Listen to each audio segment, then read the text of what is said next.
Hello बच्चों, नमस्तुभ्यम। मैं गुरु Kunal from to F. आज हम सब मास, वॉल्यूम और डेंसिटी के बारे में पढ़ेंगे। सबसे पहले mass is the amount of matter present in an object. तो मास क्या होता है? तो किसी भी ऑब्जेक्ट में कितना मैटर होता है वो डायरेक्टली रिलेट करता है मास से, है कि नहीं? तो किसी चीज में जितना ज्यादा मैटर होगा, माने जितना ज्यादा एटम्स होगा, जितना ज्यादा मॉलिक्यूल्स होगा, उतना ही ज्यादा उसका मास होगा। तो मास और कुछ नहीं है, वो मैटर को दिखाता है कि किसी चीज में कितना मैटर है। Characteristics: mass remains constant everywhere, it does not change with location, SI unit of mass is kilogram, kg, smaller unit is gram. तो मास जो है वो वेरिएबल नहीं होता है, वो बदलते नहीं रहता है, वो फिक्स होता है। वो ऐसा नहीं होता कि जगह जगह पे चेंज होते रहता है, ऐसा नहीं होता है कि नहीं? वो वेट के साथ होता है, क्योंकि वेट जो है वो ग्रेविटी पे डिपेंड करता है, और इसलिए जैसे जैसे ग्रेविटी चेंज होगा वेट भी चेंज होगा।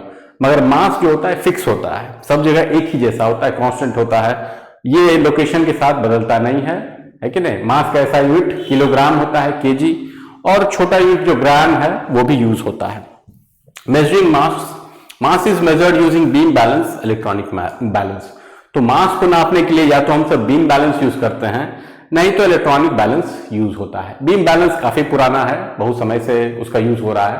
इलेक्ट्रॉनिक बैलेंस नया आविष्कार है, इसमें इलेक्ट्रॉनिक कंपोनेंट होता है और डिजिटली दिखा देता है कोई भी चीज का मास कितना है। बहुत जगह अब यही यूज होने लगा है।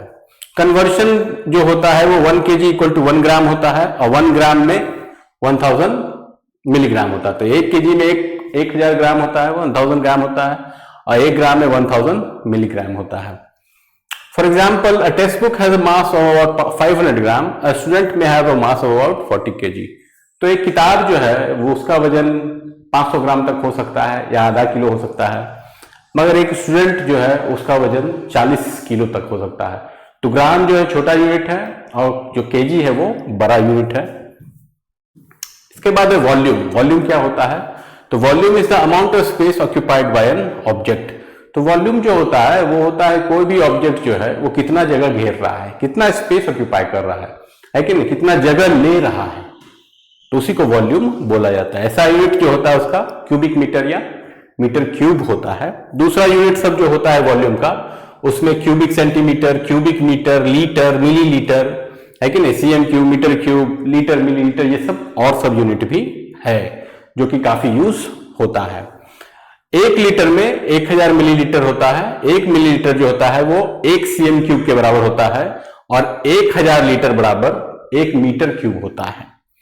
इसके बाद है वॉल्यूम ऑफ रेगुलर सॉलिड्स। जैसे फॉर क्यूबॉइड वॉल्यूम निकालने का जो फॉर्मूला होता है वो होता है length into breadth into height. तो ये रेगुलर सॉलिड है, इसका एक शेप एंड साइज है, डिफाइंड है, तो इसलिए फॉर्मूला भी डिफाइंड है, और फॉर्मूला होता है length into breadth into height. इसके बाद है मेजरिंग वॉल्यूम्स ऑफ लिक्विड। तो लिक्विड का वॉल्यूम हम सब कैसे नापते हैं? तो liquids are measured using measuring cylinder, measuring flask. तो लिक्विड को नापने के लिए मेजरिंग सिलेंडर या मेजरिंग फ्लास्क का यूज होता है, जो कि प्री डिफाइंड पहले से है, पहले से नापा हुआ है कि उसमें उतना ही, जैसे 1 लीटर, 2 लीटर, 500 ml, उतना ही उसमें आता है, वही उसका वॉल्यूम है। तो उससे हम सब नाप सकते हैं। बीकर सब में भी होता है, मार्किंग होता है कि यहाँ पे ठीक है, यहाँ पे है 100 ml, 200 ml, 500 ml, इस तरह से, तो उससे भी नाप सकते हैं। इसके बाद measuring volume of irregular solid. Irregular solid का वॉल्यूम कैसे नापें?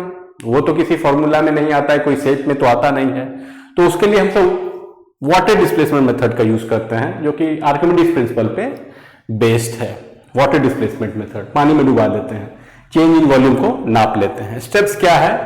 तो fill in a measuring cylinder with water, note the initial volume, immerse the object completely, note the final volume, difference gives the volume of the object। तो एक measuring cylinder से एक पानी को नाप लीजिए, एक फिक्स वॉल्यूम ऑफ पानी ले लीजिए, उसका इनिशियल वॉल्यूम नोट कर लीजिए, है कि नहीं? उसमें फिर जो भी ऑब्जेक्ट इरेगुलर शेप का जिसका वॉल्यूम को नापना है उसको उसमें डुबा दीजिए। उसके बाद जो पानी का जो लेवल है वो बढ़ जाएगा, है कि नहीं? उसमें उस सॉलिड का भी वॉल्यूम आ जाएगा। तो अब जो पानी का नया जो लेवल है, नया वॉल्यूम है, उसको नाप लीजिए, और final volume minus initial volume करने से उस ऑब्जेक्ट का जो वॉल्यूम है वो आ जाता है। इसके बाद है डेंसिटी। डेंसिटी क्या होता है? Density is the mass contained in a unit volume of a substance.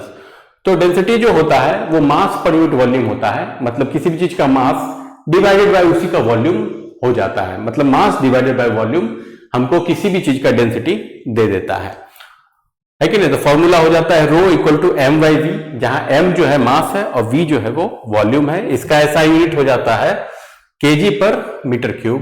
Common unit जो एक दूसरा यूनिट जो कि काफी यूज होता है वो ग्राम पर सीएम क्यूब भी है। डेंसिटी का जो फॉर्मूला का वेरिएशन सब है वो हो जाता है density equal to mass into volume, है कि नहीं। तो मास जो हो जाता है वो डेंसिटी इनटू वॉल्यूम हो जाता है और वॉल्यूम बराबर हो जाता है मास डिवाइडेड बाय डेंसिटी। तो फॉर्मूला बेसिकली एक ही है मगर तीन वेरिएशंस है डिपेंडिंग ऑन कि क्या हम सबको निकालना है, डेंसिटी निकालना है कि मास निकालना है कि वॉल्यूम निकालना है कि नहीं।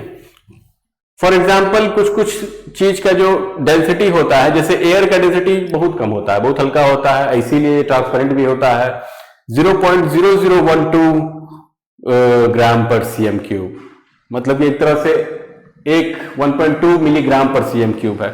वाटर का हो जाता है 1 ग्राम पर सीएम क्यूब, आइस का हो जाता है 0.92 ग्राम पर सीएम क्यूब, आयरन का हो जाता है 7.8 ग्राम पर सीएम क्यूब, गोल्ड का हो जाता है 19.3 ग्राम पर सीएम क्यूब। तो हवा बहुत हल्का है, पानी उससे भारी है कि नहीं। बर्फ पानी से थोड़ा हल्का होता है, लोहा और भारी होता है, सोना और भारी होता है। तो मेटल सब जनरली हाई डेंसिटी का होता है, वो सब भारी होता है। आई होप आपको ये सब समझ में आया होगा, है कि नहीं। आप इसको पढ़िए, रिवाइज कीजिए,